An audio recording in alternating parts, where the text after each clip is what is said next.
go right into statement. Got it. Great. I'll be right back. I just got to get my stands. It'll be 20 seconds. Yeah, seriously. There we go. I'm back. Okay. Cheerios. All right, we're now streaming, folks, so get ready. Seriously. Ben, did you have your orange to put on? We're all wearing orange today and taking a picture. Go change into something orange. You're muted. Okay. Oh, there she goes. There she goes. Orange. I'm sorry mine looks pink. It is truly orange, but oh well. Okay.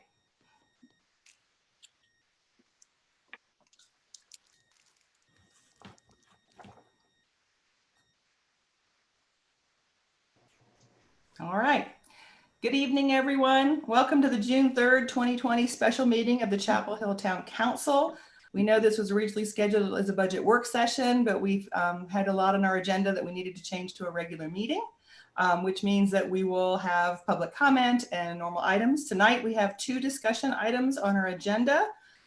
We have an update on the town's response to the COVID-19 crisis and an ordinance to allow public sidewalks and other outdoor areas to be used for retail and restaurant activity during the COVID-19 state of emergency.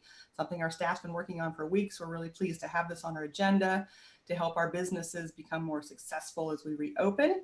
We need to start off though with a roll call this evening. So I will call your name out and you will need to unmute yourself and say present. So we will start off with Mayor Pro Tem Michael Parker. Here. Councilmember Jess Anderson. Here. Councilmember Alan Boyncey. Here. Councilmember Hong Bin Gu.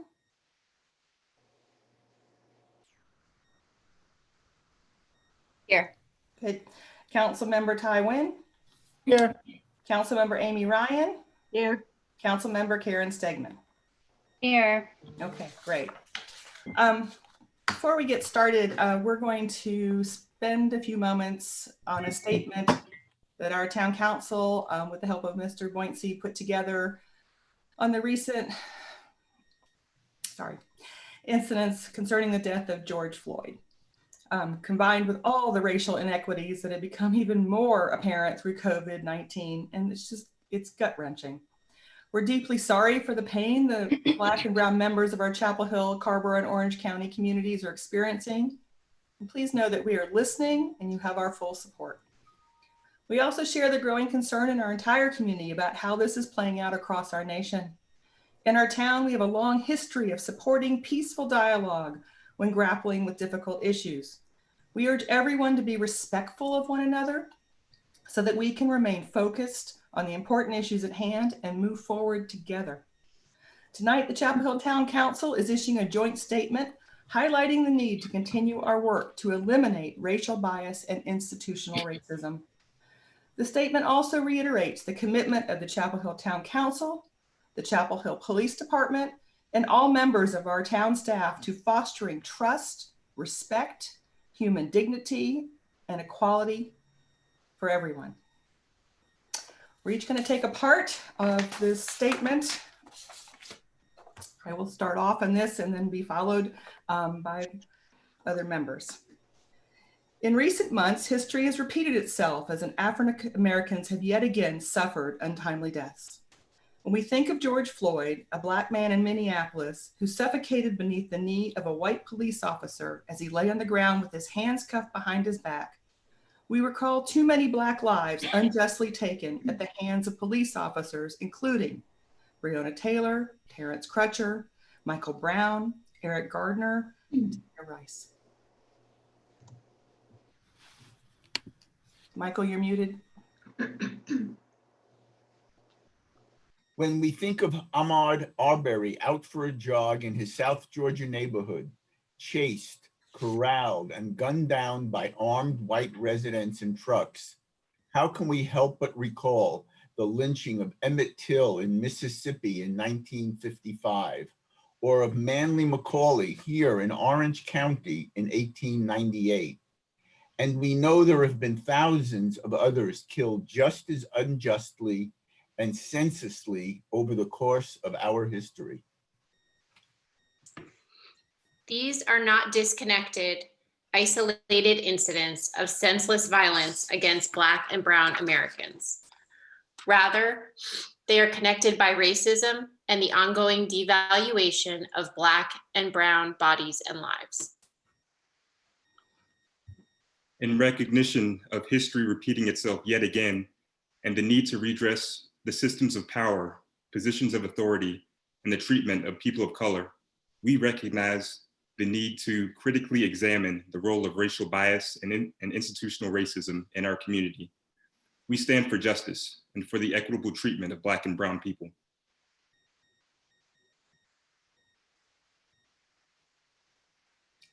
Hangbin, you're muted.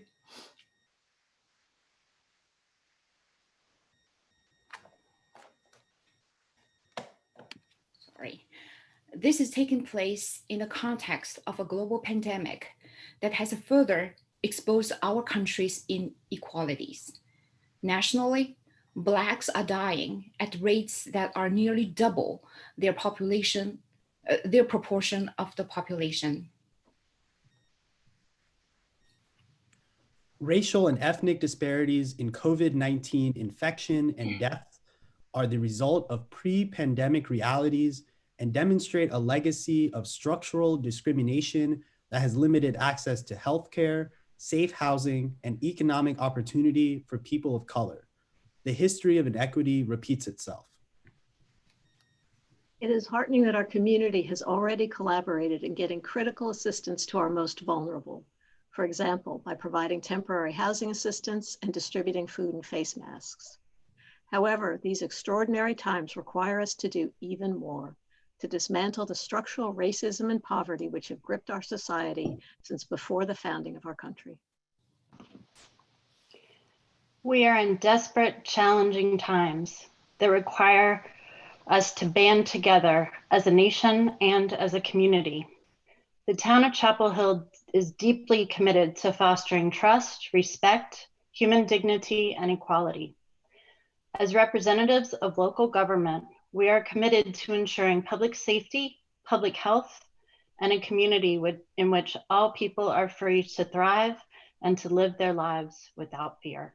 Thank you. Thank you all.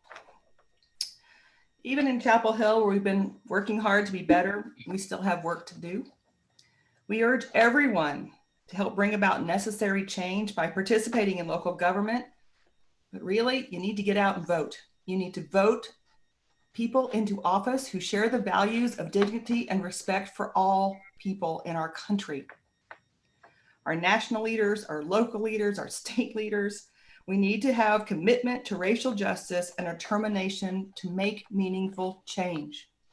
And I want to say how proud I am of our community for showing up to protest in a peaceful manner today, for being out there, for standing up. And I hope that everyone out there will encourage everyone else to get out the vote and get people into office who will help make the changes we so desperately need.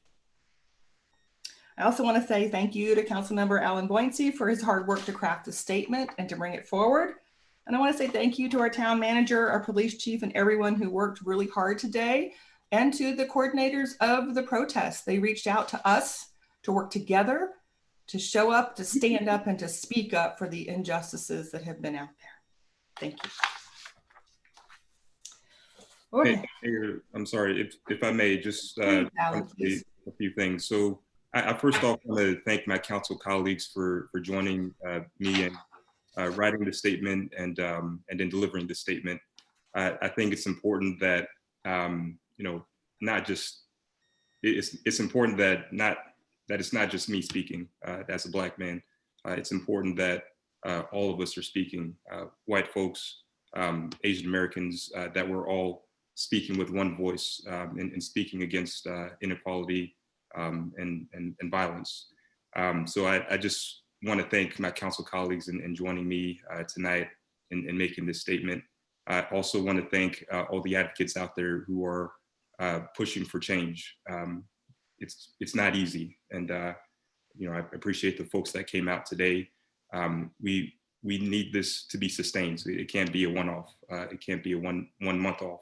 It's got to be a sustained effort, and I'm looking forward to working with everyone to see through the change that we need. Stand together, Alan. Okay, you will notice that we all are wearing orange today. I'm sorry, mine doesn't look as orange as it should, but that's the lighting. We are wearing orange because we are also raising awareness for National Gun Violence Awareness Day, which is actually Friday, but since we're having our council meeting tonight, I wanted us to show solidarity for raising awareness. We set aside this day every year. Again, we want to enact change. We need to elect people to national office and state office that will help us make these changes. And even though people have been staying at home, the coronavirus pandemic won't erase our nation's gun violence crisis. For some vulnerable populations, including victims of domestic violence, individuals at risk of suicide, and African-American males, it's worse. Every day, more than 100 Americans are killed by gun violence. On average, there are 13,000 gun violence-related deaths each year. We have to continue our efforts to implement common sense gun legislation. Chapel Hill is fortunate to have several strong advocacy organizations working on our behalf. And if you're interested in learning more, please check out Moms Demand Action and North Carolinians Against Gun Violence. And please join us in wearing orange this Friday. We normally gather at Peace and Justice Plaza, but we're asking, and we have our orange flag up, but we're asking everyone to show their solidarity for sensible gun laws. And please wear your orange. All right. Sorry, I have a lot of announcements. I wanted to let council and the public know that we learned that the Orange County Board of Commissioners is considering an amendment to their upcoming budget, which would eliminate $568,000 from our Chapel Hill Public Library Fund.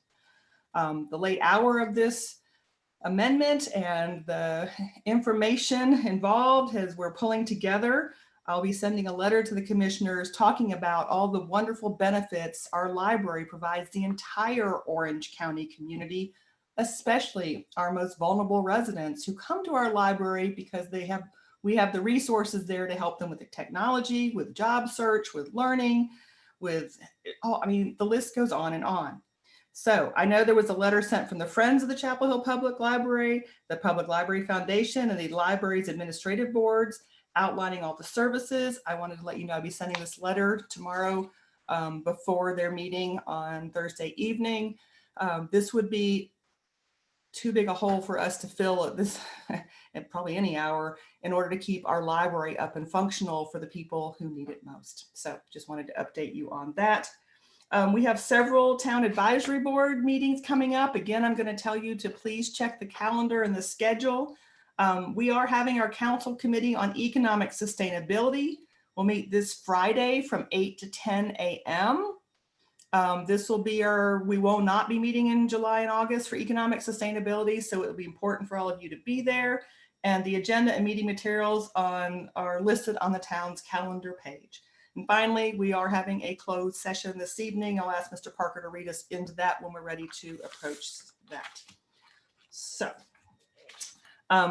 we now have time for items, the public comment on items not on the printed agenda. I know we have several speakers signed up to speak in several categories tonight, but we will let them speak and then we'll roll into the COVID update if that's okay.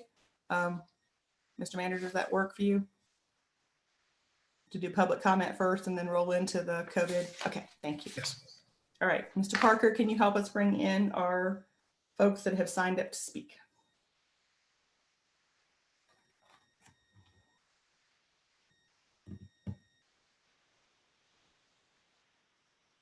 Okay, there we go.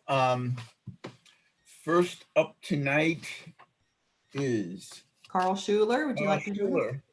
And Amy, are you moving folks over? Do you want me to help you?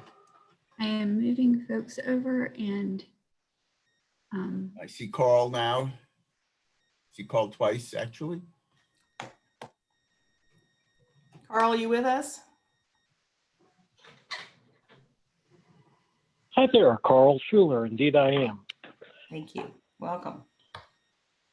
Thank you. Madam Mayor, Mayor Pro Tem, members of council, Mr. Manager, and Town Attorney, I'm Carl Schuler at 102 Vintage Drive in Chapel Hill.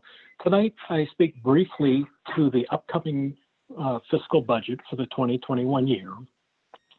And it's on a somber note that I'm commenting about the possibility for elected officials and senior town staff members and management to take a voluntary salary reduction for this next fiscal year because of the unprecedented economic plight with the SARS-CoV-19 pandemic, combined with a lack of estimated sales and tax revenue that the town and that Orange County would obtain, combined with the school, the academic year that has been shut down and has gone to a virtual format.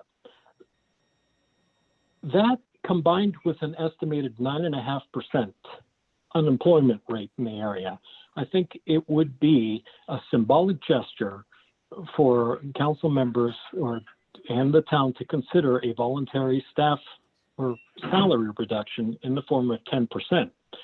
And that the savings from that could be used for those town citizens with financial hardship due to unforeseen job losses that could be used for job training programs or helping to meet expenses as they continue their job search.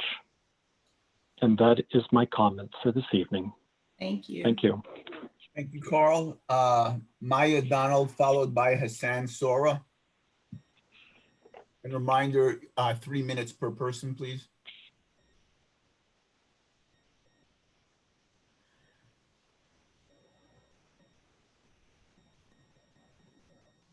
Okay. Maya, if you would unmute yourself.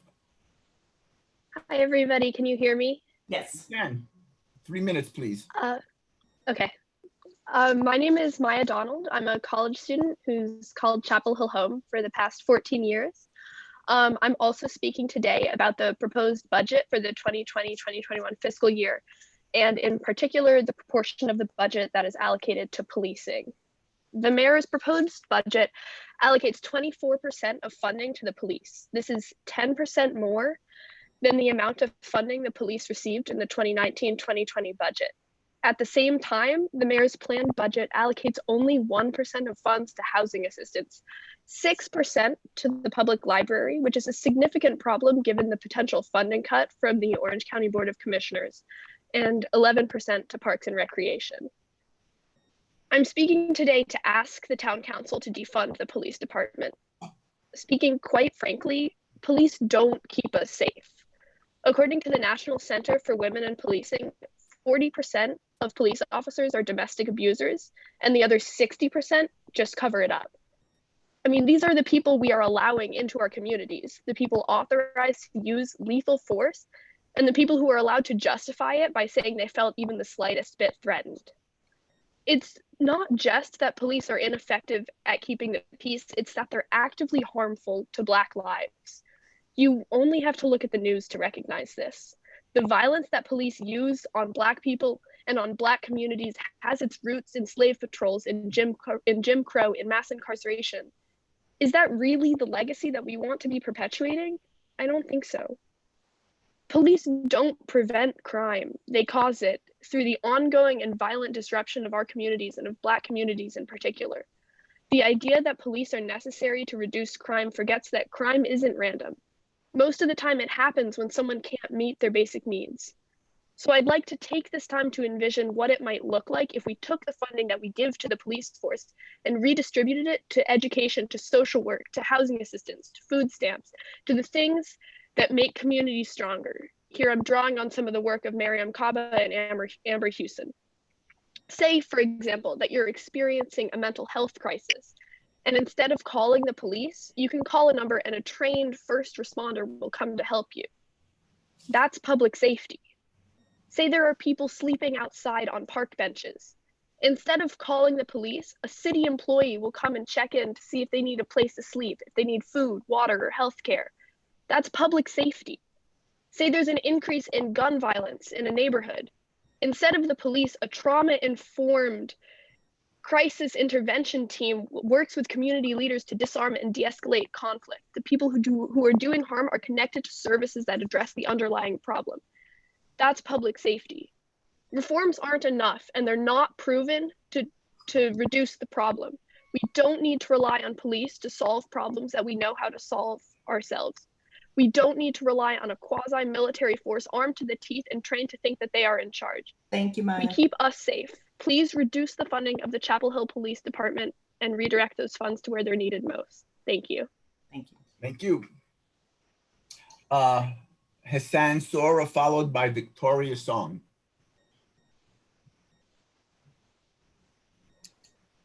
Hello? Hello. Yeah, we can hear you. Hey, hello, Mayor Heminger. Hello, Mayor Pro Tem Parker and members of the council.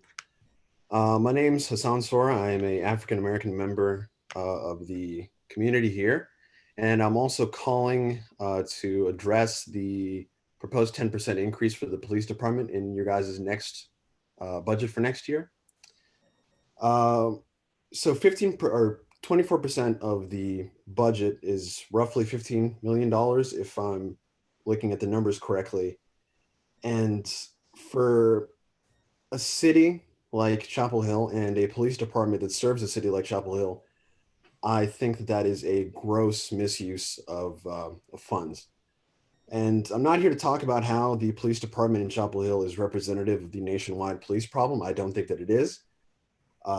They serve different interests here, to my understanding, and the amount of money from our budget that comes from property taxes is proof enough that the police here are not serving the same role as police might in any other city in North Carolina with a poorer population. They're mostly here, in my understanding, to protect private property. So a 10% increase is frankly outrageous, in my opinion, and I strongly urge you guys to reconsider your allocation. I yield my time. Thank you. Victoria Song, followed by Christine Anderson. Is Victoria calling in? We don't see you. Or have you left us? Or are you calling in on one of, if so, could you let us know what number you're using, because your name doesn't show up? There's a caller 1535, a caller 6575. So if you can press *9, we can identify you.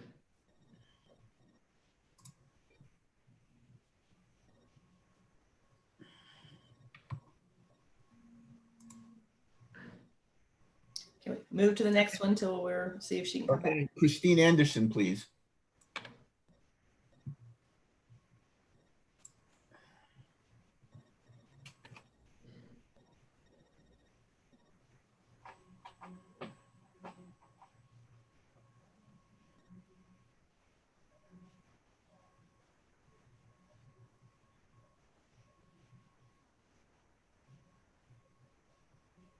Welcome. Hi, thank you for letting me take the time to talk to you all today. I'm also would like to make a comment about the upcoming budget for the fiscal year for 2020-21, specifically on the note of how funds are allocated for policing. I do believe that 24% of the budget is too high for us to be allocating simply for that, especially in the light of all the things that have taken place over time, but especially in recently with police brutality and violence. I would like to advocate that these resources be reallocated to support other areas of the community where we can create a more equitable environment, because research has shown that prevention and creating more equitability reduces violence and need for policing in general. Areas like health, mental health, education, things of that nature, I think would be a better use of those funds. And I request that you make that consideration before approving the budget. Thank you. Thank you. Thank you. And that is the last person who has signed up for to speak at this point. Okay. Amy Harvey, did we find the other person who was trying to speak? I have not, and may entertain other speakers if they use the raise the hand feature or *9 to indicate their interest. Okay. While we're waiting to see that, we could go ahead and move the consent agenda and then come back and see if we found the person who had signed up. We only have one Move the item. consent agenda. Second, It's been moved by Ms. Anderson, second by Mr. Parker, that we approve the consent agenda. All those in favor, please say aye and raise your hand. aye. Aye. Motion is unanimous. Thank you very much. You also have some information items in your packet for you to look at. And Mr. Manager, I didn't know if you wanted to respond to, you sent us an email today talking about the confusion about percentages and budget for our police department. Could you share that update with us at this point in time, please? Sure, Mayor. Would be interesting to hear where folks received some of the numbers that were quoted this evening during public comment and during the some of the emails that we've gotten recently. There is, I think, a misunderstanding about the police budget as it's currently proposed in the manager's recommended budget to the council. The police budget is being proposed to increase a total of $115,752, and that's a 0.7% increase over their departmental budget for fiscal year 2020. And that increase is due largely to an increase in the local government employment retirement system and a 4%, that was 1.2% increase in the retirement system and a 4% increase in health insurance costs. So both of those increases are not specific to or exclusive to the police department. Those are town-wide increases that we've applied to all of our departments for next year. The proposed operating budget for the police department is actually going down. There's a decrease of a little over $116,000, or a 6.4% drop in the police department's operating budget in fiscal year 2020. So there seems to be some confusion out there about the budget. There's not a 10% increase in the police budget. It is a 0.7% increase, and it's mainly due to retirement costs increasing and healthcare costs increasing. Thank you. And we know that our police department and all our public safety officers, we have a crisis unit, go through rigorous equity training and are working towards those goals, but we also know we have more work to do. We've had town halls in the past where we've gathered people from the community with our police department to talk about the issues and to unpack our data and to really examine how we handle policing in Chapel Hill. I look forward to planning another one of those in the near future. I think it's time for us to come back together and take a look at how we've done in the last 2 years since we had that other town hall. Thank you for sharing that information with us. Ms. Harvey, did you find anyone else who was? We do have two. One is Mayor Donald repeating, so, and the other is E. McManus. Okay, Ms. McDonald's already spoken, so it would be the other person. Maya, you've already spoken, so you've had your 3 minutes. Hi, can you hear me? Yes. Okay, wonderful. So basically, I'd just like to echo what some of my fellow Chapel Hillians have said before, and then also respond to Mr. Jones' response, essentially. So I know some of my fellow townspeople mentioned that 10% increase, and I know that Mr. Jones, you just responded saying that that number is actually not correct. I also saw that earlier today that it said it was a 0.7 increase, and then you also justified that by saying that it was for rising healthcare and retirement, and then also just general town money increase and whatnot. But I think the sentiment behind what my fellow peers have been saying is that we want to see more than that, and necessarily that increase, that 0.7 increase for those reasons. But I think people want to see a divestment that goes even further than they just want to see a decrease in general, and not for those reasons. And like you said, there was the lowering of the operating costs and whatnot, but I think we want to see even more than that. And that's all that I have to say at the moment. Thank you. Thank you. Okay. Ms. Harvey, is that everyone? Yes. Okay, good. That will bring us to our first discussion night, an update on town efforts to respond to the COVID-19 crisis. And I have turned it over to Ms. Drayton, I believe. Thank you.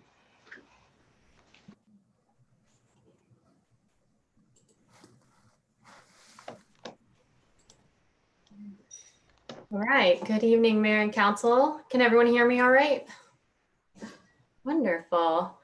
Well, I'd like to provide just a brief presentation of some of our key updates from this past week's COVID-19 response.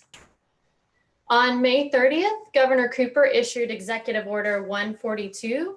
Among other things, the order amended Executive Order 124, extending the prohibition on utility shutoffs through July 29th, 2020. In addition, the new order implements a 3-week moratorium on evictions for residents with for residential or commercial tenants who are unable to pay their utility bills. Our Safer for Everyone in Chapel Hill campaign is ongoing. And on this slide, you can see a few of the images created to promote this effort. These images will continue to be shared on the town's social media channels. Over the past 2 weeks, staff has distributed 2,000 disposable and cloth masks at the food banks and to all public housing residents. We expect to receive an additional 4,000 cloth masks through Orange County next week for community distribution. These masks will be available through our community partners to meet targeted needs of vulnerable populations, and will also continue to provide them at the food banks. In addition, starting next week, we will have cloth masks available to the public at 2 of our fire stations during designated distribution times.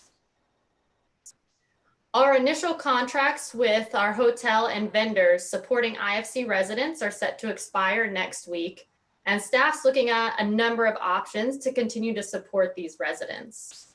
Orange County is looking to dedicate resources to find permanent housing for shelter residents. We are working with the partners to identify potential funding to extend the current sheltering plan, and IFC is working with their local partners to develop modifications to the community housing to make the facility safer when residents do return. Our testing capabilities continue to expand.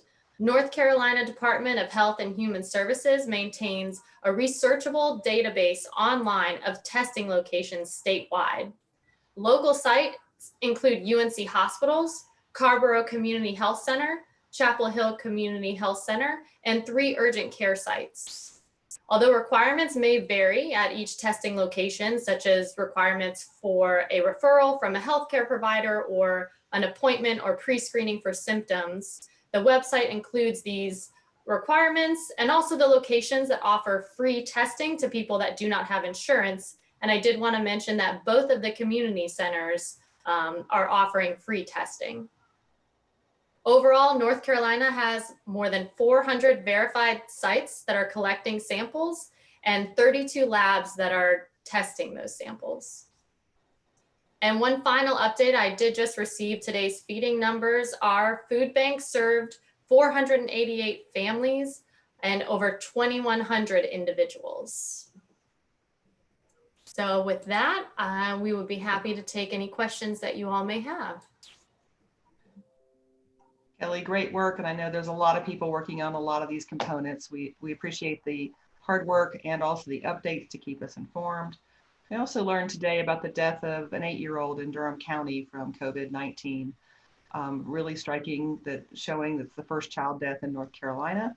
But this virus knows no boundaries, and need to be even more vigilant. And I will share that we are having discussions as a group in Orange County, leaders in the MAC, about requiring masks, because we know that's one way to slow down this spread. We're working out some language and some wording. We will be bringing that back to you for your consideration. I know a lot of you have reached out to me to start this process. And we've been having conversations with community partners about how we keep educating and then make sure that it's the expectation. And if that takes requiring it, then that may be where the council would like to go. So we hope to bring that back to you shortly as we work through, but we'd like to be consistent in Orange County communities as much as possible with both the language and the intent. So I share that with you. Are there questions of Ms. Drayton or the manager? Ms. Ryan? So UNC has announced plans to bring their students back in early August. And I know that they have a whole planning process around doing that. Are they involving the town? A lot of, the students don't just stop at the UNC borders. They live in our community, they shop in our community, they recreate in our community. So I just would like to know, I think it's really important that we be included in that planning and those conversations. And I haven't seen it yet. So town manager, have they reached out to you or? We've definitely had conversations with the university's administration and also with their emergency management coordinators about what they plan to do, their roadmap, as they're still putting the finishing touches on that and planning for the fall. We've also had discussions with them about issues like transit as well. So there is a lot of conversation that's taking place between the university and the town and quite frankly, the other municipalities that touch the university as well. So there will be more information about that, I think, over the next few weeks or so as we're finalizing those plans and then bringing forth that to the council and to the public. Okay. My hope is just that UNC includes us as a planning partner, not simply sharing information, but that we can all work together to help make this situation as safe for everybody as possible. We have certainly communicated that to the university and they've been receptive to having us at the table as part of those discussions. Great, thank you. And just to share, I had a policy meeting scheduled for today that we only got a few minutes into before we had to both stop because of the protests and reorient. So we'll be talking again because it needs to be at a policy level too between the university and the Orange County communities. We have a call scheduled with the joint Orange leaders, I believe next week, talking about these same types of issues.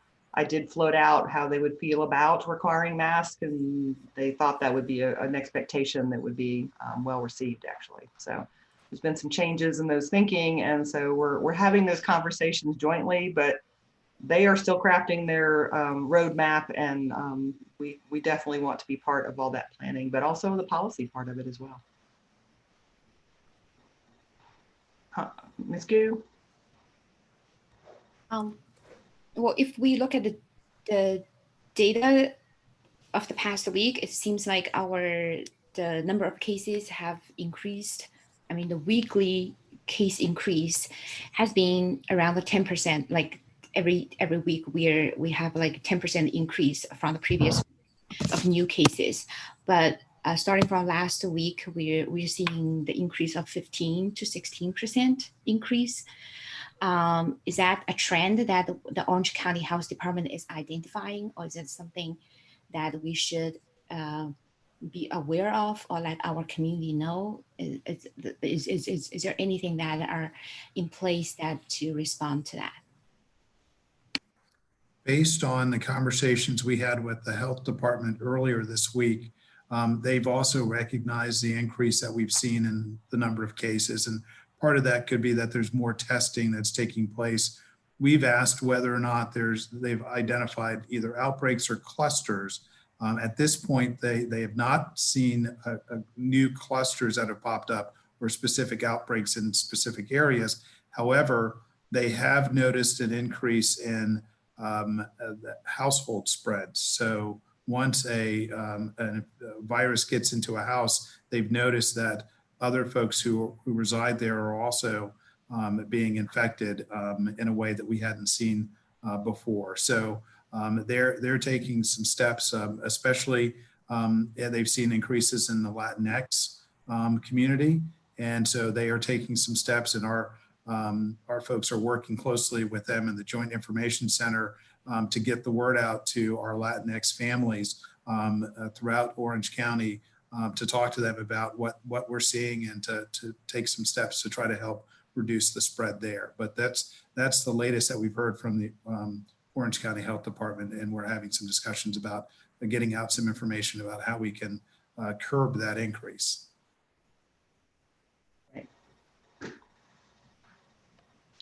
All right, we'll move to item number 6 then. Consider an ordinance to authorize the town manager to permit use of. We have one person wishing to speak on the previous item. Oh, I'm sorry. I'm so sorry.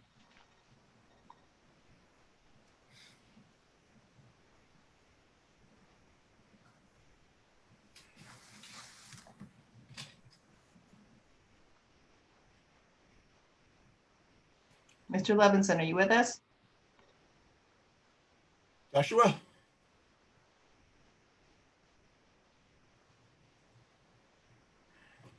Looks like he is still transitioning. Okay.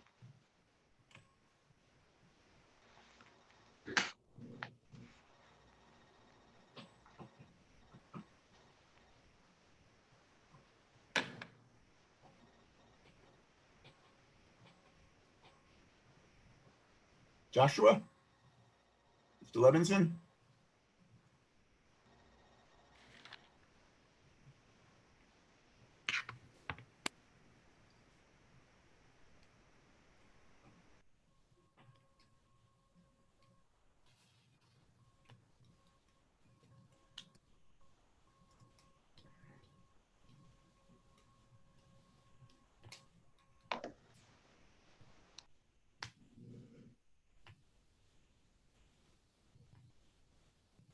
Hello, Joshua?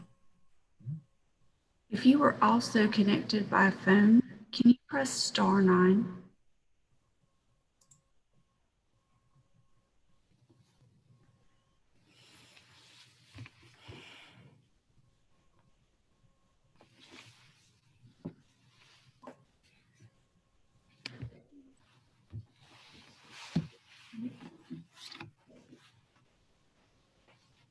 Mr. Levinson? Shall we move on and catch up with him later? If he's, that would work. We did have a question from the previous item where people are asking where they can donate masks to help with this. We had did everyone hear me? We had a question, a previous item, where people can donate masks. Can someone help us with where we can tell people to donate masks, Mr. Jones?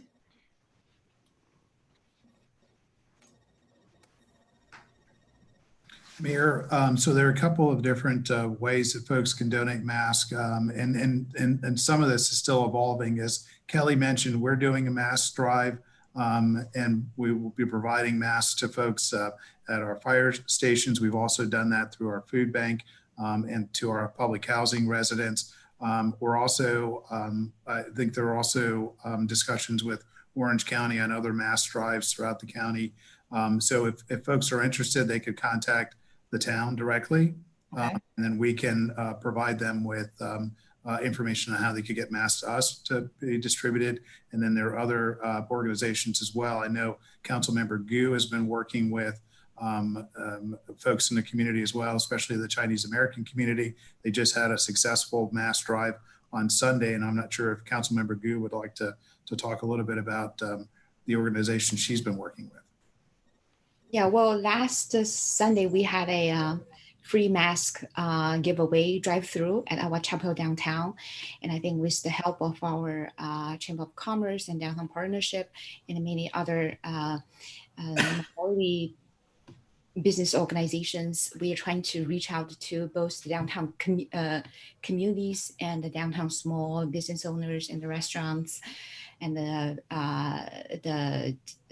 salon owners. So we are trying to give them the equipment that they need so that they can reopen their businesses safely. And last Sunday, we have distributed more than 5,800 masks and the 275 face shields. So there are people that are driving in cars, and we also delivered to their organizations of nonprofit organizations. So I think that this is the first first step that we have taken, and we're hoping that in the future we are going to organize more events like this. Especially, we would be willing to go to minority communities or any organizations is willing to organize this kind of free mask drive, that we're willing to working together to make sure that we will get the supply to you, so that all of our communities will be well protected and be safe in this pandemic. Thank you. It was an amazing effort, and we appreciate all, and everyone, we applaud all the hard work, and just amazing. Thank you so much. Okay, Mr. Levinson, I believe, is with us.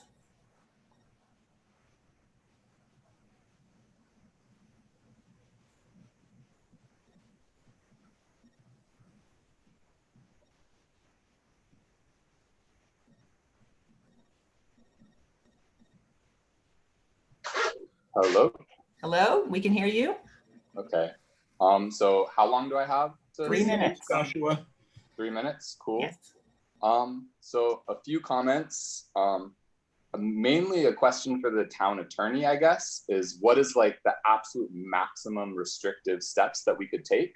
Not that I'm saying that that's absolutely what we need to do, but I think it's something that we should heavily consider, at least like 2 or 3 days a week, making a few hours in the morning that actually leave people who are elderly or their immune system is compromised, like leave them the ability to like get out in a safe environment where, yeah, basically everyone is required to wear a mask, especially on buses. I'm kind of surprised that Triangle Transit doesn't have an announcement that's like requesting people to at least wear a mask. Yeah, so mainly I just need to learn more. So if there is a resource to go to like learn more from the town attorney, what is the absolute maximum that we could do in terms of steps towards addressing COVID-19? Because right now it seems like we're going backwards. Thank you. Thank you. Okay. Ms. Harvey, is anyone else wishing to speak on this item? Not that I had identified. Okay, thank you. All right. Again, we have a town website on COVID-19 and the response. Orange County also has a website.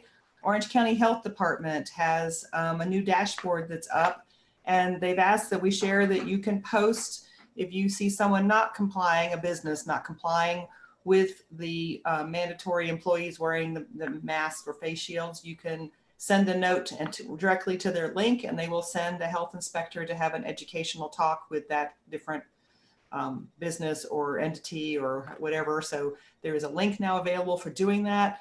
But the dashboard has been improved to show information in real time, and encourage people to go and look at all the information available. Thank you. All right, now to item 6. Okay, to consider an ordinance to authorize the town manager to permit use of public sidewalks and other areas for outdoor retail and restaurant activity during the COVID-19 pandemic state of emergency. I know our staffs have been working really hard with community partners for several weeks to make this a reality.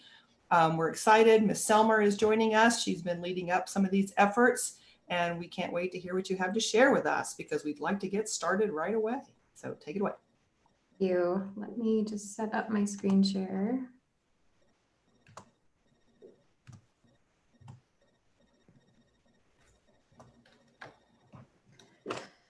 Hey, good evening, Mayor and Council. My name is Laura Selmer. I'm the Economic Development Specialist for the town, and I'm here to speak about the Franklin Street Lane Closure Initiative, as well as some additional temporary measures to assist our businesses as they reopen under COVID-19 restrictions. The recommendation before you tonight is to authorize the town manager to temporarily permit expanded use of outdoor spaces to encourage retail activity and to allow temporary signage for businesses. I would also like to say thank you to all of the town staff that have worked so quickly to help support this initiative. There's been a lot of internal coordination, and I'm very thankful to everyone that has been assisting on this project. So this has come from a strong community interest. We saw the Feet on Franklin petition with over 1,000 signatures. in support of this lane closure to expand public space downtown, also our downtown partnership. And of course, this is coming from the Executive Order 141 that's restricting indoor business occupancy. And we also want to create a safe and inviting environment for people who are coming back to our downtown.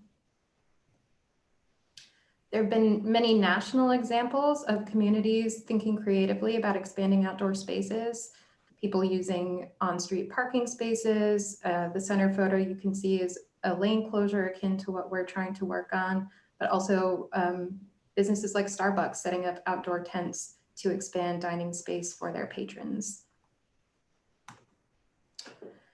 So the lane closure is intended to help restaurants and businesses expand capacity, not to create a gathering or social space. It would include a protected pedestrian lane to create more space for people to walk, bike, run, shop, and dine. We have received conceptual approval from the NCDOT, and we will hopefully hear soon on official approval once they've reviewed our detailed plans. And on-street parking will be preserved wherever possible, and loading zones, curbside pickup spots, and access to bus stops will remain largely as they are. So the lane closure that we're proposing would encompass both sides of Franklin Street and would include the protected multimodal path between Robertson Lane and Graham Street.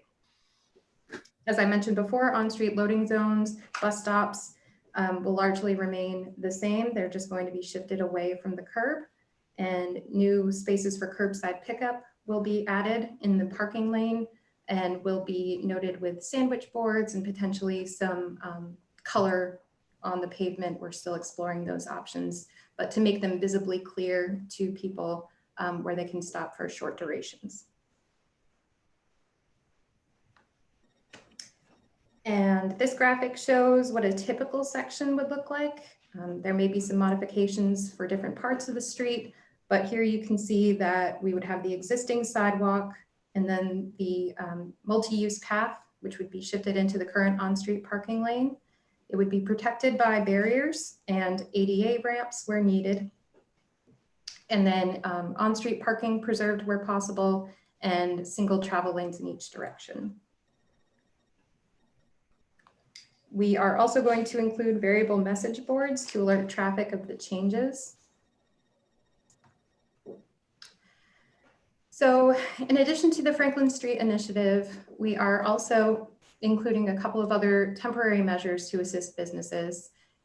Existing retail businesses, those are our non-food and beverage businesses, can apply through our existing sidewalk dining permit process to provide on sidewalk sales. This would be clothing stores, maybe hosting a rack of clothing or jewelry or something, but it would be for existing retail only. And then the requirements of the sidewalk dining permit itself are not changing, but it is worth noting that many of our businesses downtown already have sidewalk dining permits. Some may not be actively using them, but we do have quite a few that are already in our system. We are also asking to waive permit fees while this ordinance is in effect. And additional outdoor use requests will go through the existing process through our Community Arts and Culture Department. This would be for the use of parking lots or other open outdoor spaces. And then finally, we are asking for temporary signs to be allowed for businesses while this ordinance is in effect, for the purpose of indicating a business is open, offering takeout or curbside pickup. So again, the recommendation before you this evening is to authorize the town manager to temporarily permit expanded use of outdoor areas, including sidewalks, parking lots, and other public and private outdoor spaces for dining and other retail activity, and to allow temporary signage for businesses. Okay. Thank you very much. Are there clarifying questions before we hear from the public? Mr. Parker, then Ms. Stegman. You're muted. So I note that the ordinance would expire on July 31st. And I understand that we're anticipating UNC coming back and therefore increased traffic loads, and therefore we are concerned about having lanes dedicated to people instead of cars. I also think, or I would ask, since West Franklin, the profile is significantly different from East Franklin, would it be feasible to have different expiration dates for East Franklin versus West Franklin, recognizing a possible ability of West Franklin to maintain, lane closures past the resumption of classes? I believe that's a possibility, given that we have already approved plans for the road diet that largely accomplishes what we're trying to accomplish with this initiative. One of the concerns is funding. There is cost associated with renting barriers. We're also exploring potentially purchasing them to see if there's a cost savings that can be realized there. But the funding is also going to be a question as well. Okay, Ms. Stegman, followed by Ms. Anderson. I have 3 questions. One of them is kind of building on Mr. Parker's question around the timeline. I understand when students come back, when they're moving in, and there's a lot of traffic associated with that, but once that kind of settles back down, there's gonna be a lot more pedestrians on East Franklin as well. So I'm wondering if there's a possibility to kind of pause it and then put it back in place once we get past that initial kind of return flurry. Yes, I think that's a possibility. And this can also be treated as a pilot for the road diet.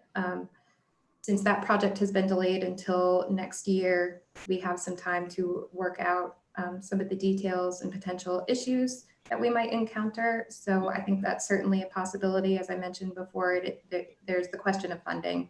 There's going to be a monthly rental cost associated with all of the barriers, message boards, safety cones, ADA ramps, et cetera. My next question is one that I got asked. I'm going to ask it. I assume there's probably other regulations at play, but I was asked about in terms of the non-dining businesses that can use the sidewalk space. Are salons allowed to, like hair salons, allowed to do some activity outdoors? That I wouldn't be able to speak to specifically. I think that would be largely a question for the health department and whether that type of activity would be permissible in a public space. I'm not sure about that. If it was a display case of some sort, I think that would be the use that we're thinking about. But to actively be cutting hair or styling hair or something like that, I think that would need to go through the health department. Okay. I figured there might be more involved to that. And I know we're not really focused on this, but I'm not sure if, since we're talking about the road closures, last time we talked about this, you talked about some of the other roads we're looking at possibly closing. Is there an update on that tonight at all? That is not included in this presentation. That's a separate initiative.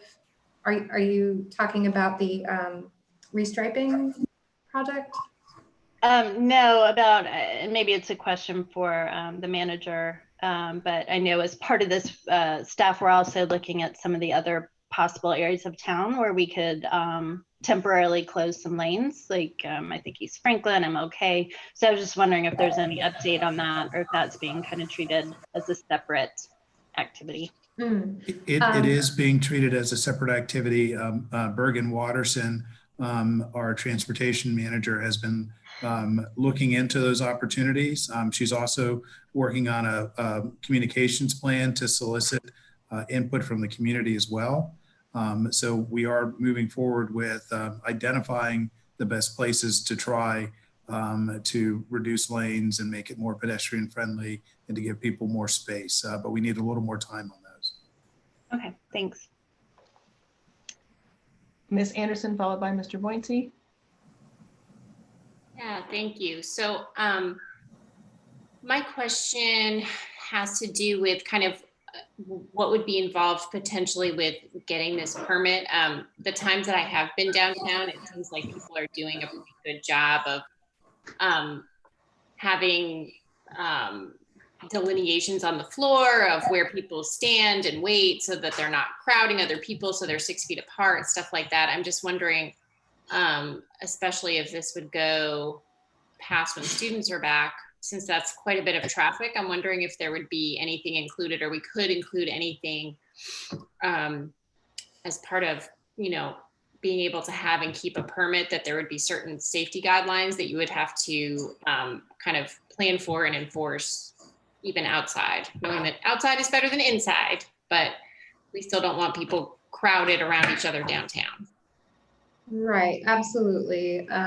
The Downtown Partnership has been exploring stickers and outdoor type stickers to indicate waiting spaces, appropriately spaced, and restaurants will also be required to space their outdoor tables 6 feet apart as well.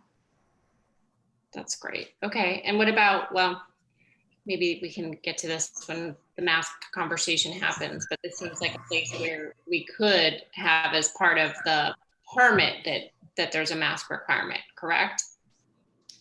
That I can't speak to. So there's already a requirement that any employees who are servicing customers, patrons, clients have to wear a mask. We're looking at requiring everyone who goes into facilities or is in public space where you cannot physically distance would also be required to wear a mask. Well, that's why I'm wondering if this wouldn't be a mechanism to get to that goal. I know that it would be outside, but if it's still, when people are walking around in a commercial area, I think that's a place where we might want to think about requiring or strongly encouraging mask use also even outside. So I'm just wondering if this could be a mechanism to get to what we're trying to do. I think it'd be better to let the mask ordinance that would be overarching across say that add the words commercial area in it. We were already talking about that anyway, but we were trying to figure out how to do public spaces where you can't socially distance.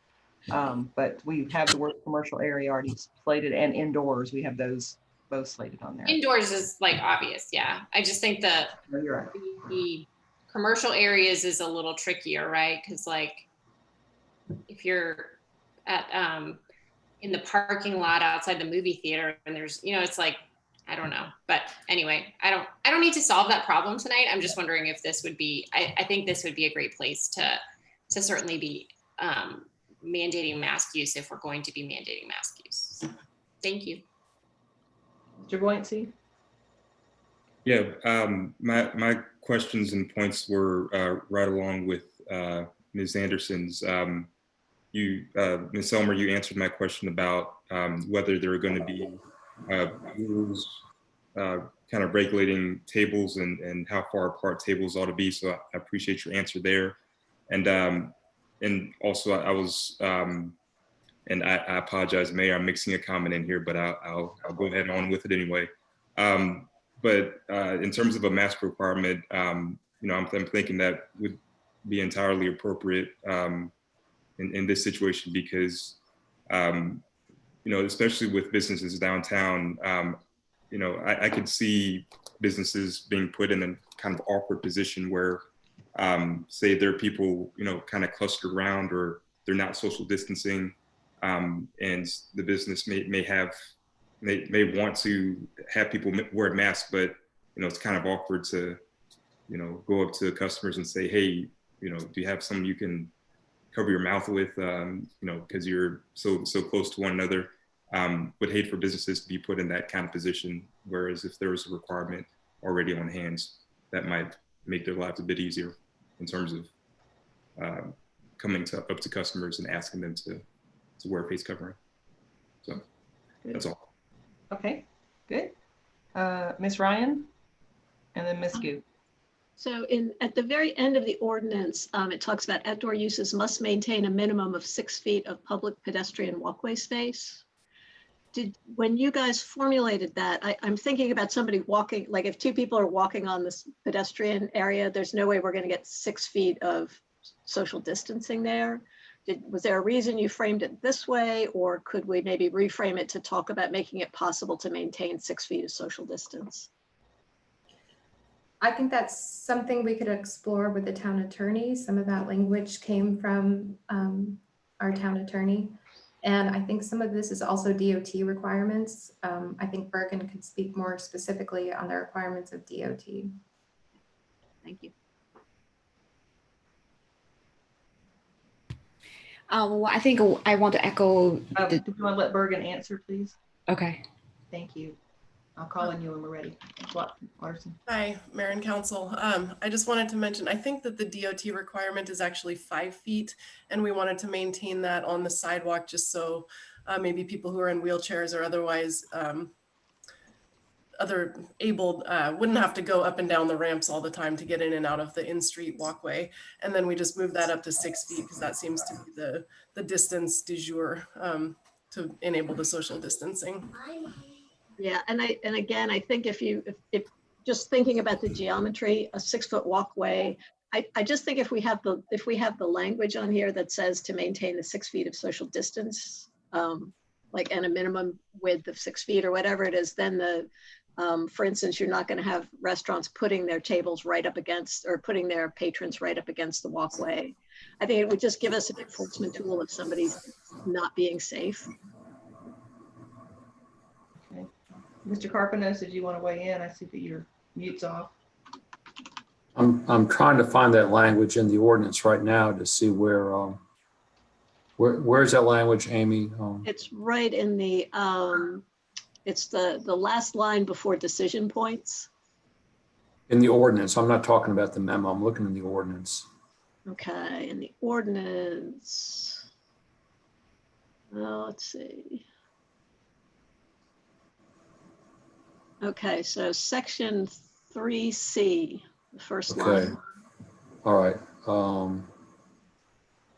Okay, let me work on that. I've got a couple of other comments, but let me work on that while y'all keep talking, and I'll see what I come up with. Great, thank you. Ms. Ryan, you finished? All done. Okay, Ms. Gu? Yeah, well, I think I want to echo that says that when the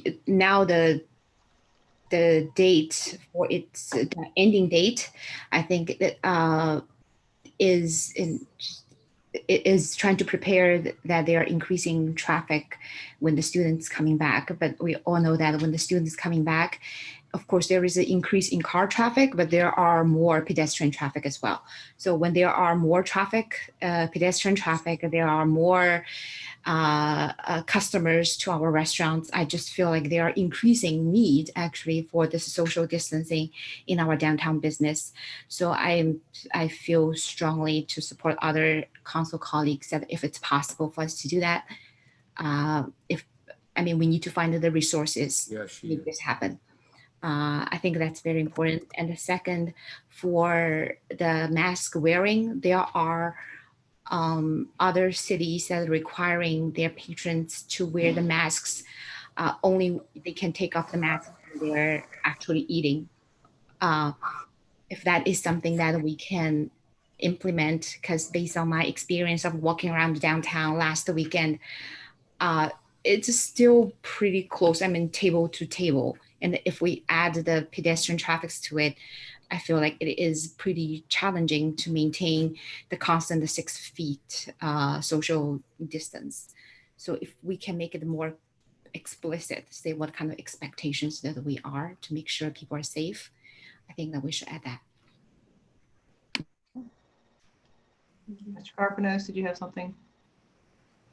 I'm working on it. Okay. We can get we have people sign up to speak. You want us to get? I'll have something for y'all after I hear everybody's comments. Ms. Selmer, can you unsplit the screen, please, so we can see folks as they come in? We have people sign up to speak. We're gonna start with Mr. Levinson since we already had him tagged in. So we will start with you, Mr. Levinson. A friendly reminder, you have 3 minutes. Thank you very much. I am super excited about this whole proposal, and I'm hoping that it can be as successful as possible. Also, as Mr. Parker mentioned, finding a way to extend it when the students come back, even if it's just for a small section, like one side of the road.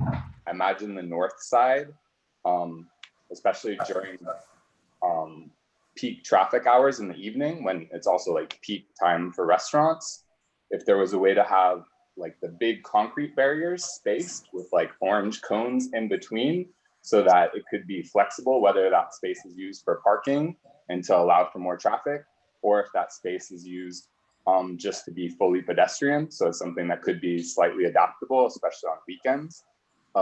When considering, I don't know what the total cost is. It sounds like you guys haven't fully identified the total cost of getting all the cones and barriers.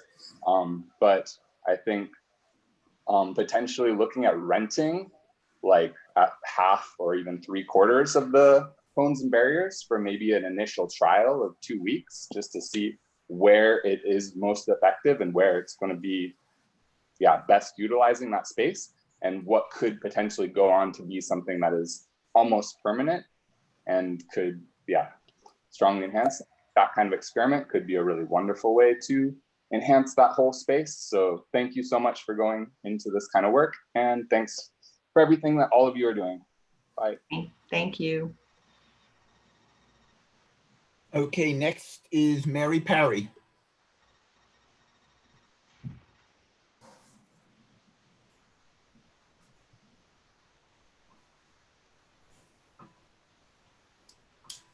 I think you sounded. We see you. Welcome. Hello, Mary Parry. Hi, thank you all. I just wanted to zoom in and thank you for everything that you're doing and present to you officially the Feet on Franklin, or as it's morphing a little bit into Feet on the Street, since you might be considering other places as well, which would be great. I first thought of doing something like this when driving around after everyone was getting out of their cars because of COVID-19, and seeing people kind of spilling out in the streets for social distancing and really enjoying it, being with families on bikes because it felt safer. And then seeing all the articles of different communities who were doing this and hoping that our community might do it, learning that you were trying to do it and the roadblocks, no pun intended, that you were potentially the DOT. So thank you for that. And just know that with, it keeps growing a bit, but over 1,300 signatures in support of the work you guys are doing. I know you had a lot on your plate before COVID. So being able to adapt takes a lot of work. And so that's seen and appreciated by your community. I also wanted to just say that as you're getting the mechanics down of sort of how this is going to work, there are lots of ideas bubbling up in comments and conversations about how to help the people use those spaces and learn to use those lanes and do the right thing downtown. We might need some help doing that because we don't think about transportation and movement the way you all do. So I'll share those with Matt with the Downtown Partnership and anyone at the town who's interested. And just know that you have community support from organizations and people who are ready to dig in deep and help our community. As I know this is a big challenge and a big expense, but we really appreciate it. And I suspect that once you do this, we're going to love it and we won't want to get rid of it, but we'll deal with that another day. Thank you. Thank you. If you share with Ms. Selmer as well, because she's leading up this project, that would be great. The comment. Thank Sure, you. absolutely.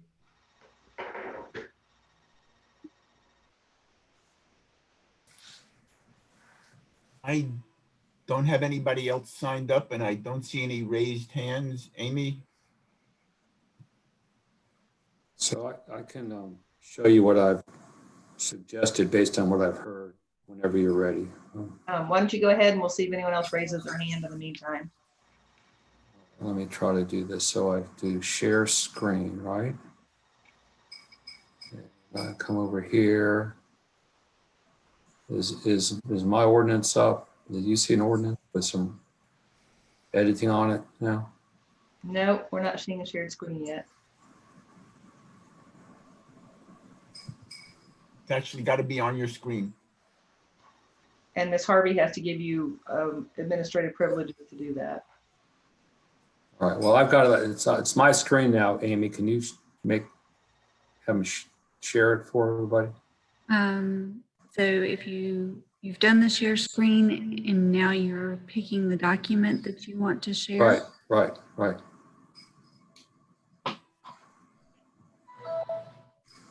Do you see the document that you want to share in the list?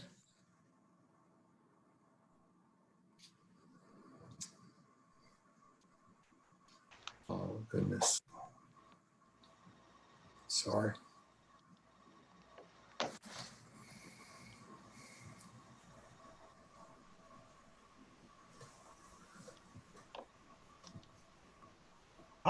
There we go. Getting close.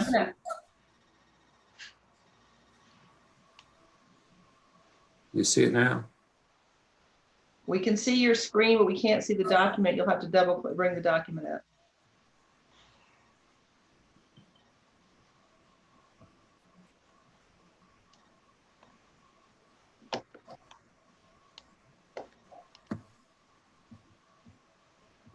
There we go. Is that it? That's it. All right, so this was the revised version. What I heard, let me just scroll down here to section 3 and see if this is what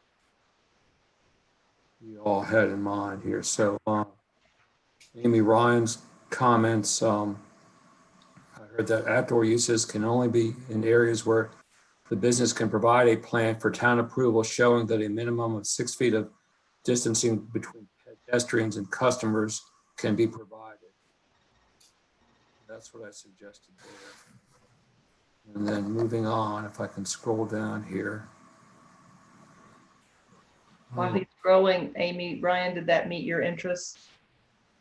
I think it meets the interest. I don't know if it goes farther than we need to go. Yeah.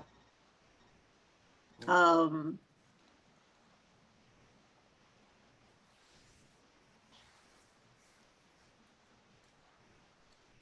maybe it's just the phrase, the business can provide a plan for town approval. Maybe if it just said outdoor uses. Yeah, I think that's right, Amy. I think given that, you know, all the configurations of the sidewalks are different and weird, I think we should express what our interest is and then leave it to the manager and staff in each individual case to make sure it works. Yeah, so I think, yeah, so I think if we get that phrase out and it just says outdoor uses can only be in areas where a minimum of 6 feet of distancing between pedestrians and customers can be provided. I think that meets the intent without being super restrictive. You want to take that out? I would take that phrase out. Yeah. Okay. And I don't know, I guess I would have a question for Bergen, whether she feels that meets DOT requirements. Yeah, I think it does. The DOT requirement is basically for ADA. So so that requirement is essentially having a 5 foot wide open path. Okay, and so 6 feet would do it. Probably more than meets it. Okay, thank you. All right, with the next comment I heard from Councilmember Anderson, I suggested some language here that says where the manager can order removal of this if it violates the public interest or violation of the ordinance. I added, or any future town regulations established regarding wearing of masks during the current state of emergency. So that if we change our rules and enter an order requiring additional regulations on masks, those would need to be complied with, as well as anything we have currently on the books.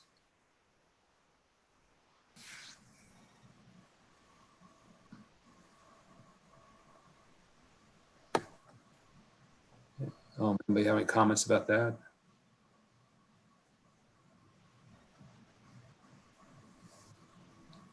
This is kind of for Jess, but was the idea that we're trying to find a way to take action against businesses that aren't complying with the masks, or find a way to include mask wearing as part of the requirement for being in these outdoor spaces?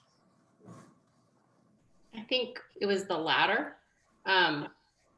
I mean, I don't have a problem with the enforcement being in here as like a, you know, if people really aren't doing the right thing. But I think what I was more talking about was that, you know, part of getting a permit would be agreeing to, you know, XYZ. And then certainly, I guess, you know, you can have enforcement. If we can have enforcement, that makes sense. But I think it was more to have folks know what they were signing up for, and that part of getting your permit is agreeing to enforce whatever mask policy or regulation is on the books. Right, or will be put on the books. That's the point of it. I mean, they will comply with anything that's now, everything that's there now. And then if we issue another provision about mask wearing that goes beyond what we've got now, they would have to comply with that as well. That's right. And I mean, I guess because there's kind of a broader initiative being discussed, you know, originally I was kind of thinking maybe this is the way that you can get folks to really get serious about wearing masks downtown. But if there's going to be this kind of broader requirement anyway, then it could just be that part of getting your permit is that you have to be, you know, you have to be willing to comply with that and to enforce it. So I'm not sure that this needs to be the mechanism that gets people into the mask wearing as much as, like you said, it's about complying with anything that's on the books or will be on the books. Guess they don't have a choice whether they comply with what's on the books, though, if it's on the books. Yeah, yeah, if they get a permit now, they have to comply with what's on the books. This just says that, you know, this just avoids the possibility they could say, well, I got my permit before you enacted your new ordinance, and therefore I don't have to comply with it because I got my permit. And here we're saying that they would.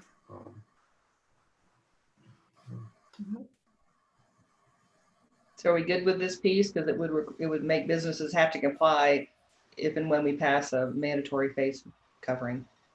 Okay. Just one question. Could we just add to that sentence where we say regarding wearing masks? Could we say wearing masks or face coverings? Yeah, we like the word face coverings better than mask. I think face coverings is the term we should use. Okay. Or mask Okay. out. Yeah. Well, actually, Ralph, if your intent is to make sure that businesses comply with any regulations, you know, enacted after they get their permit, why restrict it to just face masks or face coverings or whatever we choose to call them? I mean, we could enact other regulations pertinent to public safety that we haven't thought of yet, and we want them to comply with those as well. So, you know, I would say any future town regulations, including, but not limited to, those established regarding wearing face coverings.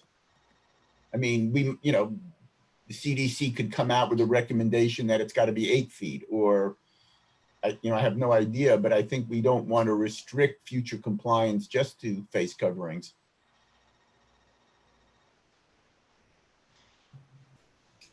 Yeah. I think that does it. Is that okay? And I guess if since we seem to be sort of in free form right now, I don't know. But in terms of comments, if that's okay, given that, you know, we'll be out of session other than perhaps for one quick meeting in July or something between now and, you know, first or second week in September, and this is uncharted territory, it seems like maybe we need to give the town manager some level of discretion to make modifications to this during the summer if stuff happens that we just haven't contemplated and there's no council to bring it back to. Well, I think there's some delegation of authority here, but I don't think you can delegate your ordinance making authority to the manager. But can you, for example, delegate the ability to make, I don't know, exceptions? I don't know. I mean, we do it with SUPs, you know, there's minor modifications that the manager has authority to grant or something like that. It's just that with no council in session for 2 months, when this is really meant to be happening, I just, hate for us to come upon something that's really not working well and we're stuck with it.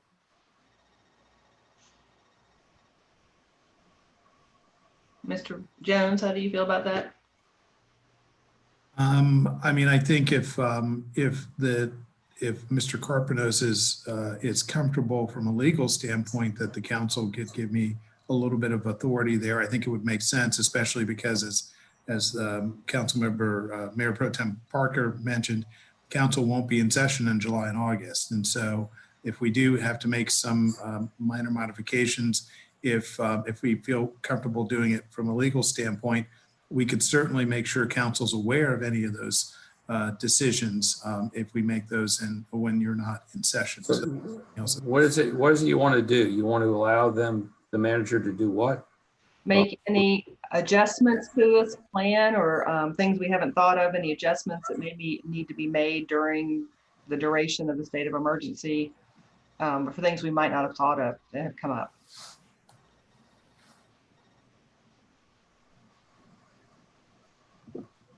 All right, well, let me think about that. Let me mention the last one here about the timing in East and West Franklin Street. If y'all will take a look at that.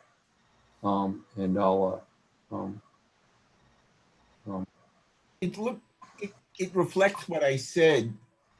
What I would ask is if the staff thinks that's the right demarcation, East and West Franklin, or should there be some other demarcation or something? I'd like to hear if the staff is comfortable with it.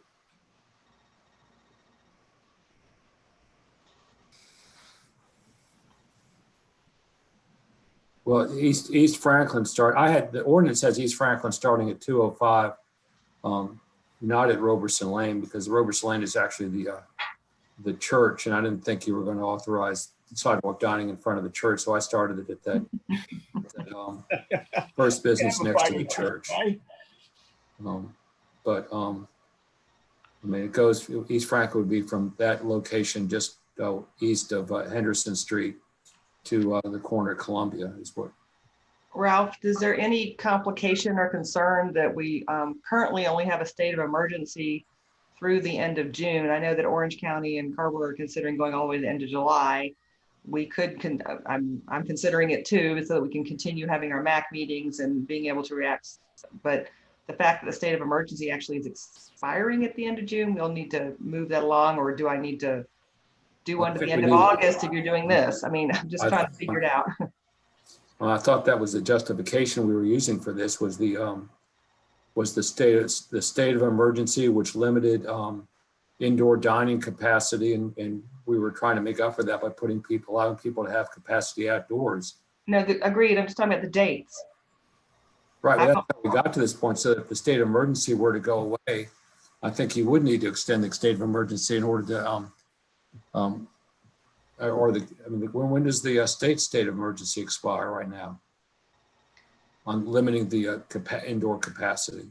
June 24th is phase 2. I don't know when the state of emergency expires. It keeps getting extended. So like I said, the other orange leaders are moving theirs to the end of July, maybe even the end of August at this point. We've been trying to do it on a more informed basis as we go along instead of just doing a broad stroke. I'm happy to go ahead and extend to the end of July if council thinks that's good, or end of August. We can also have that discussion. And we can always undo a state of emergency. You can end it. So it doesn't mean that it automatically has to go to the end of August. If we come out, I can undo it if that makes any sense whatsoever. I know. It gets legal real fast, doesn't it? Yep.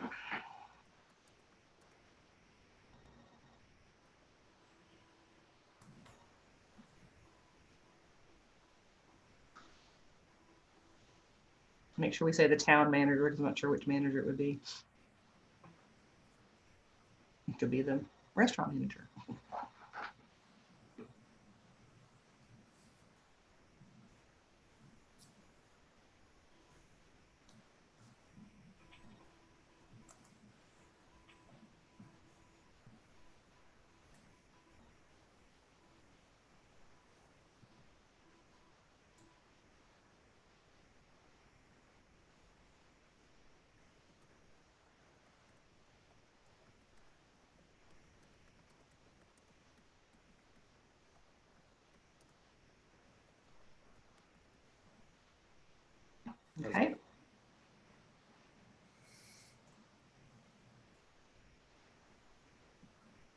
How does that language look to folks?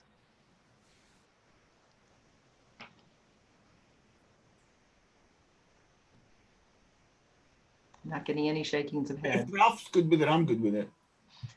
Okay. All right, anything more in the bottom here, wording, Ms. Stegman? I just want to go back to this deadline of July 31st. I mean, this is a lot of work and investment, and by the time it's up and running, it'll be about 6 weeks maybe. And just going back to my earlier comments about East Franklin Street is going to be much more full of pedestrians once students are back. So I understand if we need to temporarily undo it, but I would really love us to consider putting it back after students are settled in. We know students don't really wander to West Franklin Street for at least a semester, and they all cluster on East Franklin Street, and it's going to be very crowded. So I just would like to hear what our options may be to consider extending that. Well, you'll be back in session in September, but so they come back on the 10th, and I'm not sure what you're thinking, that maybe after a couple of weeks we could close the street down again on East Franklin Street. Is that what you're thinking? If we have to, my understanding is that deadline is based on students coming back and there being more car traffic as students are coming back. So if that is the case, and if we really do need to undo it to accommodate that influx of vehicles, I'm wondering if we can, then reclose the lane, because we know students are going to be out in groups and on Franklin Street. Could this be something that Maurice? Can you wait to raise your hand, please, so we don't have a free-for-all? I didn't know Bergen want to interject anything about East Franklin versus West Franklin and DOT. So far, we have the conceptual approval from DOT for the portion of East Franklin that we've been discussing tonight. You know, we do have the lane reallocation plans for all of West Franklin, which does not include East, but for this actual project, the pedestrian lanes, DOT has approved that. So I don't think that would be an issue. Okay, thank you. Ms. Ryan, did you want to? You're muted. I'm just wondering if there's some way in that last paragraph that it could be at the manager's discretion. You know, when we see whether we even need to. I mean, I'm not sure that we have 7 billion cars flooding down Franklin Street when school comes in. I mean, there'll be some traffic and people will have to wait. And I mean, I don't know. And there's traffic engineers in the town who know more what that impact is than I do. But so A, I don't know how big a problem it will be. And B, I would be happy letting Maurice say, let's keep doing it unless we have a problem and need to shut down. And then we could always come back to council the first part of September as well, if to just check in. So whether or not we extend it and then have a check-in with council, or we decide that we need to go ahead and open up the lanes again to accommodate the increased traffic, not just the students, but obviously there are going to be more people working in downtown as well, and then come back to council and provide you with an update on how the project went in September as well. So there's a couple different routes that we could take for being responsive during the summer, and then once again updating council at the first meeting in September and getting feedback at that point. Does an a September 1st date work then? Maybe, I don't know. Okay, Mr. Parker. Yeah, I actually would in complete agreement with what Amy said. I think I am perfectly comfortable, you know, giving a great deal of discretion to the manager in this one. So if the manager feels it doesn't need to be closed, if it feels like it can be reopened, you know, I think that, again, I think the ordinance clearly expresses our interests. I think, I think our staff knows what our interests are, and I think the staff knows how to count cars when they need to. And so, I would agree with Ms. Ryan, let the manager decide if East Franklin needs to be closed, if it does need to be closed, if it can be reopened again later, and then by September, we'll see where we are. I don't know if the manager feels comfortable with that vast authority, but I certainly do. Depends on the response, Mr. Parker.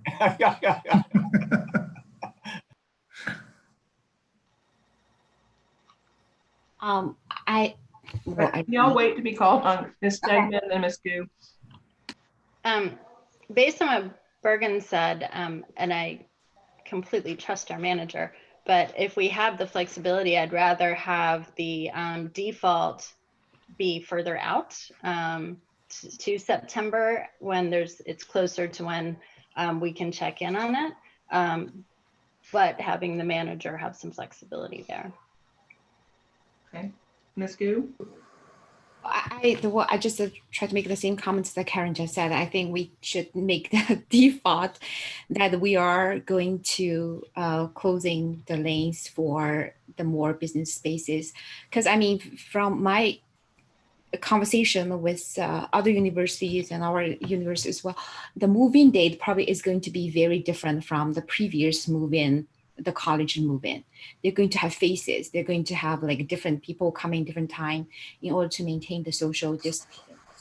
I think these are the things that, so if there is a need, if the managers, there is a significant increase of traffic, he may be, I agree that we should allow our manager to make the decision whether or not we should suspend that closing lane operation or make adjustment to it. But I'm hoping that the default is this is our new construction of our street, and we want to help our business. We want to maintain that the safe operation both for the business and the pedestrian. I'm hoping that that is the default. So Ralph, it sounds like we're asking for the whole section 4 to be put out to at least the first council meeting in September, which I can look at that date. And with the manager's discretion that he may have to shut it down and reopen it depending on traffic concerns. Our first meeting would either be the 2nd or the 9th. Why don't we go ahead and say the 9th, because the 2nd is the day after, I'm not sure when Labor Day is, sorry. Why don't we say September 9th?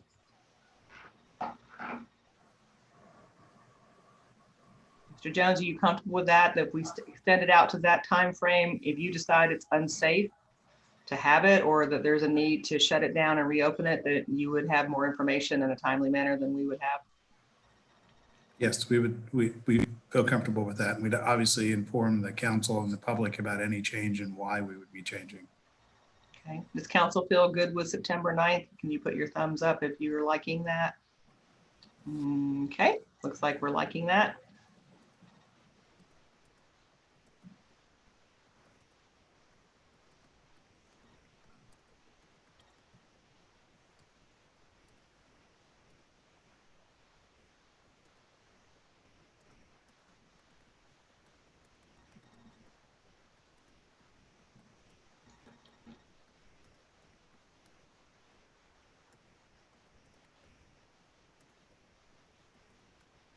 All right, any other comments while Mr. Carpenos is typing?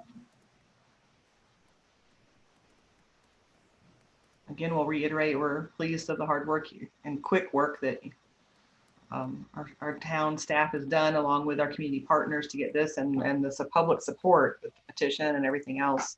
We're excited to see what we can do. And I know we were disappointed on the restriping project for West End, so maybe now we get to try out some things with spray paint and barriers, see how well it works, but we're going to have to learn about our transit and our deliveries and all those things as well. And so it'll be a good learning experience. And I know that our staff will pay close attention to how it's all working. All right, let's see what we got here. Woo. Just a second. Okay.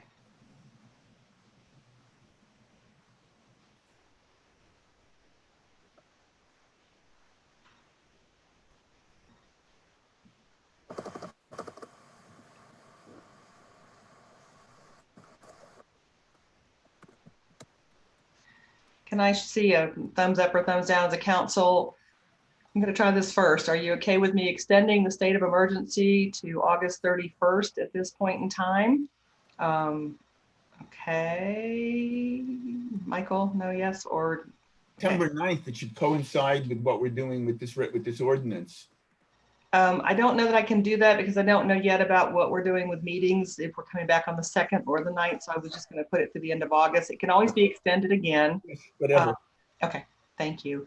So we'll go ahead and get that squared away so that we're in compliance with this ordinance that refers to the state of emergency. And then if we need to undo the state of emergency because the vaccine's out and everybody has it, we'll do that.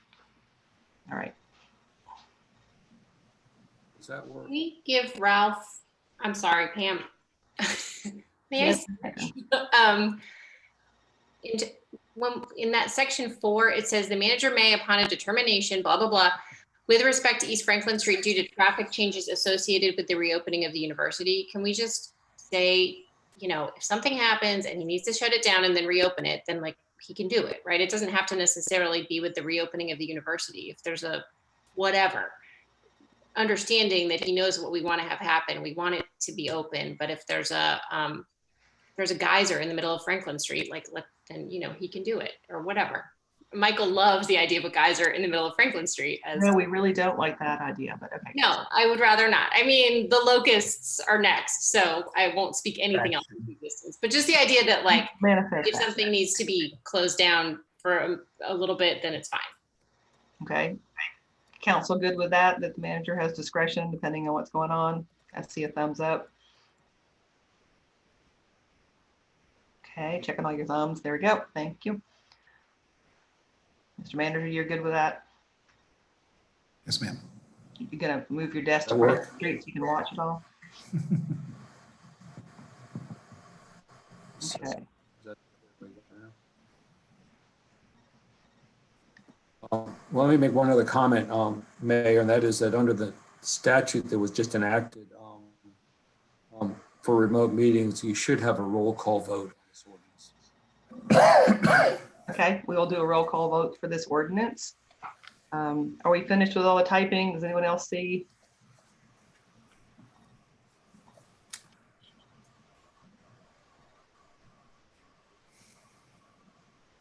Any concerns? Can I move the ordinance as amended? Moved by Ms. Anderson, second by who? Me. Oh, Mr. I'll go with Mr. Wynn down there. You're gonna get that. All right, we're gonna do a roll call vote. Mayor Pro Tem Parker. Yes. Councilmember Jess Anderson. Aye. Councilmember Alan Boyancy. Aye. Councilmember Hong Bin Gu. Aye. Councilmember Tai Nguyen. Aye. Councilmember Amy Ryan. Aye. Councilmember Karen Stegman.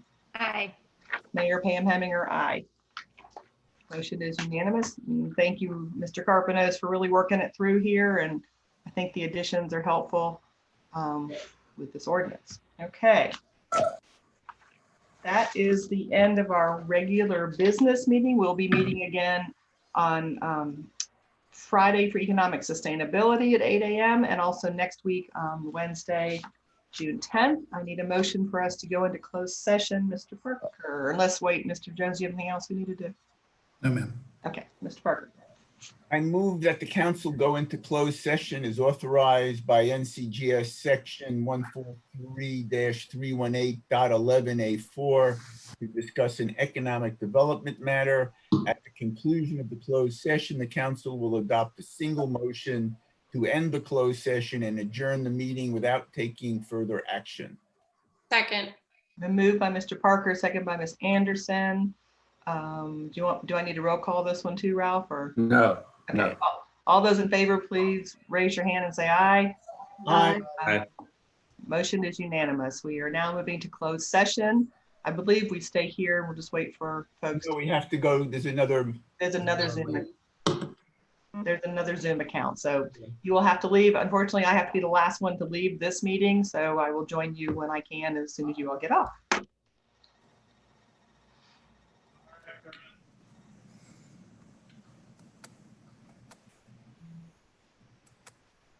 believe I have to wait for all the participants to get off too. Is that true? No, actually, Amy is the host of this, so I think you can go, and they're already starting. The other meeting's already open, so you can immediately go to it. I thought the statute said I had to be the last one out. I'm sorry, statute. I was thinking technology there. I'm glad you were thinking. You're good. I'm going to end this meeting for everybody. Okay. And then everybody will be gone. Okay. Okay. Thank you. You're welcome.